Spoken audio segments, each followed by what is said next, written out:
लक्ष्मी भाग अंतिम. उमाबाई स्वयंपाकघरात आल्या. इथे सगळं कसं नीट सुरू होतं.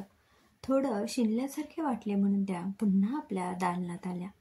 पलंगावर आडव्या झाल्या. जेमतेम 10 वर्ष वय असावे आमचे. लग्न करून या घरात आलो. खेळलो, बागडलो आणि नंतर संसारात रमलो. सासूबाईंनी आईसारखी माया लावली. नाही म्हणायला त्यांची शिस्त थोडी कडक आहेच, पण तेवढे असावेच. तसं पाहायला गेलं तर आमचं लग्न झालं ते तलवारीशी. केव्हा बघावे तेव्हा स्वारी मोहिमेवर. इथे आम्हाला करमत नाही असे नाही. सगळी जीवाला जीव देणारी माणसे आहेत.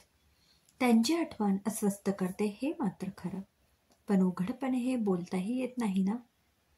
विचार करता करता उमाबाईंना झोप लागली. थोड्या वेळाने त्यांना जाग आली, मात्र अस्वस्थ वाटू लागल्याने त्या तशाच पडून राहिल्या. दुपारी उमाबाई भोजनाला आल्या नाहीत म्हणून लक्ष्मीबाई स्वतः त्यांच्या दालनात आल्या. तुम्हाला फारशी दगदग सोसवत नाही. खरं तर देवदर्शनाला जायची गरज काय होती? तुमची इच्छा होती म्हणून आम्ही परवानगी दिली. आता स्वतःला सांभाळायला हवे. विनाकारण दगदग करून चालायचे नाही. लक्ष्मीबाई उमाबाईंच्या जवळ बसल्या होत्या. खरं तर या पहिल्या बाळंतपणाला तुम्हाला माहेरी धाडायची आमची इच्छा होती, मात्र कसले वितुष्ट आले आणि तुमचे माहेरचे सगळे संबंध संपले. देव करो आणि आज ना उद्या हे संबंध पूर्ण पूर्वरत होत हीच इच्छा आहे. बऱ्याच वेळाने सेविकेला सूचना देऊन लक्ष्मीबाई आपल्या दालनात परत गेल्या. रात्री केशवराव उमाबाईंच्या प्रकृतीची विचारपूस करण्यासाठी आले. या अशा अवस्थेत धावपळ करणे बरं नव्हे. तिकडे आम्ही मोहिमेवर असताना आमचे मन इथे तुमच्यापाशी लागून राहिलेले असते. कर्तव्यात आमच्याकडून कुठलीही कसूर होत नाही, मात्र सतत तुम्ही आमच्याबरोबर असल्यासारखे वाटते. मग एक वेगळाच हुरूप येतो. या अवस्थेतून एकदा का तुमची सुखरूप सुटका झाली की आमचं मन शांत होईल. रात्र उलटून गेली आणि उमाबाईंच्या प्रकृतीला थोडा आराम पडला. त्यांना शांत झोप लागली. दिवस सरत होते. उमाबाई आणखीनच अवघडल्या. लक्ष्मीबाई त्यांची काळजी घेत होत्या. आता त्यांना वाड्याबाहेर पडण्यास सक्त मनाई केली होती. उमाबाईंच्या पोटी कन्या की पुत्ररत्न जन्माला येईल याची सर्वांना उत्सुकता लागून राहिली होती. अशातच मोहीम चालून आली. उमाबाई अस्वस्थ झाल्या.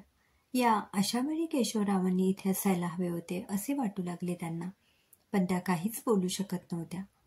त्यांची अवस्था आईसाहेबांनी जाणली. आम्ही आहोत ना इथे, मग काळजीचं कारण काय?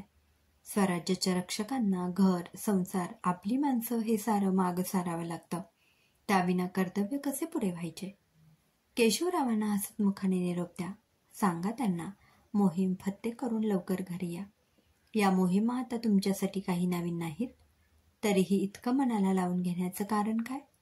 इथला सारा कारभार आता आपल्यालाच पाहणं भाग आहे. मग तुम्ही अशा खचलात तर आम्ही काय करावे? तेही खरेच होते.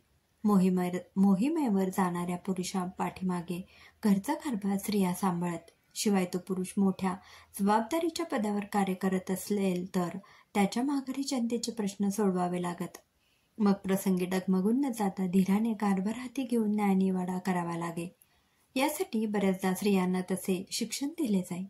उमाबाईंनी आपल्या पतीला हसतमुखाने निरोप दिला. काळजी करू नका, सगळं नीट होईल. केशवराव डोळ्यांनीच निरोप घेत म्हणाले. केशवराव गेले आणि कारभार लक्ष्मीबाईंनी हाती घेतला. लक्ष्मीबाईंचे पती दुसऱ्या नगरात वास्तव्यास होते. त्यांचे क्वचितच इकडे येणे होई. त्यामुळे लक्ष्मीबाईंना आपसुकच कारभाराचे धडे मिळत गेले. त्यांच्या मदतीसाठी इतर स्त्रिया मार्गदर्शकही होते.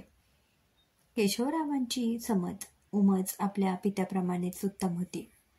लवकरच त्यांनी सारा कारभार हाती घेतला आणि उत्तमरित्या सांभाळला देखील. लक्ष्मीबाईंना आणखीन 2 मुली होत्या, सगुणा आणि रमा. दोघी आपापल्या संसारात मग्न होत्या. लक्ष्मीबाईंनी त्यांनाही लिहिण्या वाचण्याचे, युद्धशास्त्राचे थोडेफार ज्ञान दिले होते. या दोघींचे पती केशवरावांच्या सोबत मोहिमेवर जात असत. केशवराव मोहिमेवर जात तेव्हा माघारी लक्ष्मीबाई सारा कारभार सांभाळत.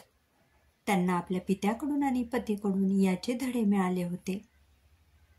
उमाबाईंना समज येऊ लागली तसे हळूहळू लक्ष्मीबाईंनी उमाबाईंना कारभाराचे धडे देण्यास सुरुवात केली.